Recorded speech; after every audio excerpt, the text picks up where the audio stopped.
మా చిన్నప్పుడైతే ప్లెయిన్ దోస, కారం దోస, మా అంటే మసాలా దోస ఉండేది. ఇప్పుడైతే దోసలకు సీరియల్ లెక్క ఉప్పాడ, మంగళగిరి, వెంకటగిరి అనుకుంటా మస్తు రకాల పేర్లు ఇచ్చిర్రు. ఇక ఎండాకాలం కదా పిండి మంచిగా పొంగింది. రెసిపీ కావాలంటే మన పాత వీడియోలు ఉండి తీయరు కానీ గీయాలైతే మా అమ్మ హోటల్ స్టైల్‌లోనే చీజ్, పన్నీర్ ఏసి మంచి దోస చేసి చూపిస్తదంట. చాలా మంచిగుంటదుల్లా.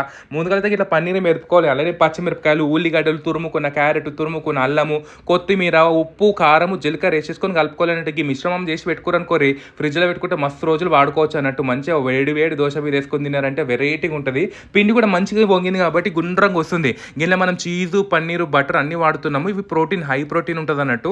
కొంచెం హెవీ ఉంటది కానీ ఒక్కటి తిన్న కూడా కడుపు నిండుతది. మనం బయట తినేదానికంటే ఇంట్లో చేసుకుంటే చాలా హైజీన్‌గా ఉంటది. చాలా టేస్టీగా ఉంటది. మంచిగా దోస గుండ్రంగా పోసుకున్నాక మొత్తం అంత బటరు, ఈ పన్నీర్ మిశ్రమం ఏసేసి మీకు కావాల్సినంత చీజ్ ఏసుకోరన్నట్టు. మంచిగా చీజ్ తురుముకుంటే పిజ్జా లెక్కనే ఉంటది. ఈ పిజ్జాలో అయితే బగ్గా చీజ్ పడతది కానీ దీంట్లో అయితే కొంచెం వేస్తే మంచిగుంటది.